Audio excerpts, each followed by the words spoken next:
उत्तर प्रदेश में एक गांव बसा हुआ है रामपुर, जहां के लोग सभी किसान हैं और काफी भोले भाले हैं।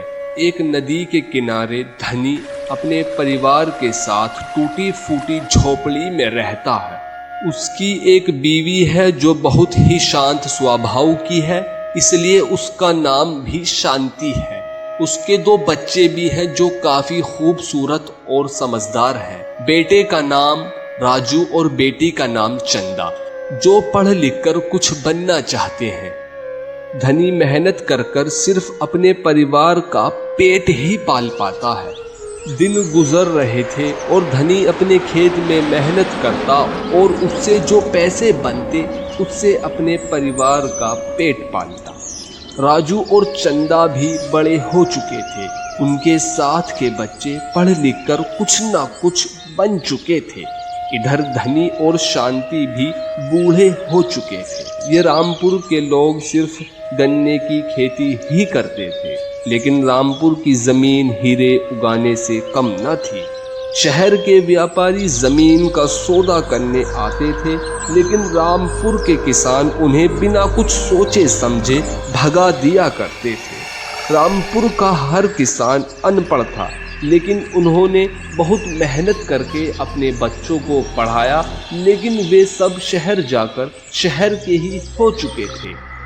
राजू और चंदा धनी से पूछते हैं, पिताजी, ये शहर के पढ़े लिखे व्यापारी हमारे ही गांव में हमारी जमीन का सौदा करने क्यों आते हैं? पता नहीं बेटा, ये आज ही नहीं काफी सालों से हमारी जमीन खरीदना चाहते हैं और कहते हैं आपको जितनी रकम चाहिए आप अपनी जमीन की उतनी रकम मांग लो। राजू और चंदा ने एक दूसरे को देखकर यह सोचा, आखिर ये हमारी ही जमीनों के सौदे करने क्यों आते हैं? हमारे आसपास में काफी गांव हैं, ये वहां पर क्यों नहीं जाते? राजू और चंदा की एक आदत थी, वे शाम का खाना खाकर टहलने के लिए गांव में निकल जाते थे। जब वो टहलने के लिए निकलते हैं तो वे टहलते टहलते खेतों पर जा पहुंचते हैं। उन्होंने देखा कुछ आदमी किसी की फसल जलाने को तैयार हैं। जल्दी से जाकर चंदा ने उसके हाथ से लैंप छीन लिया और राजू ने उसकी खूब पिटाई की। जब वह अधमरा हो गया तो सोनू ने उससे पूछा, बता, ये सब तूने क्यों किया? मुझे ये सब व्यापारी ने करने को कहा। पर क्यों? क्योंकि अगर ये आग लग जाती तो तुम सब गांव वाले यहाँ से भाग जाते। पर तुम हमें यहाँ से भगाना क्यों चाहते हो? वह आदमी चुपचाप हो गया। राजू ने फिर उसको मारा। वह आदमी बोला, बताता हूँ, यह जमीन बहुत पैदावार है। इस जमीन पर तुम जैसी भी फसल करोगे वह हो जाएगी और तुम उसकी पैदावार से मालामाल हो जाओगे।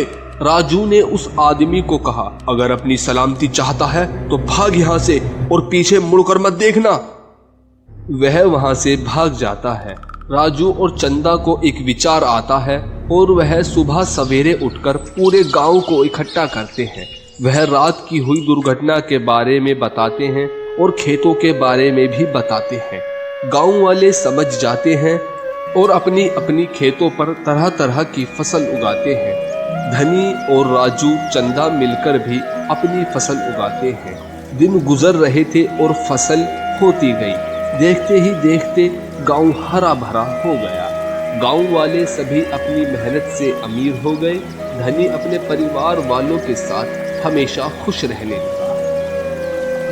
इस कहानी से हमें यह शिक्षा मिलती है कि गलत के खिलाफ हमेशा आवाज उठानी चाहिए, चाहे अपने लिए हो या हो रहे दूसरे के साथ गलत के लिए। और आज के लिए इतना ही, फिर मिलते हैं अगली वीडियो में।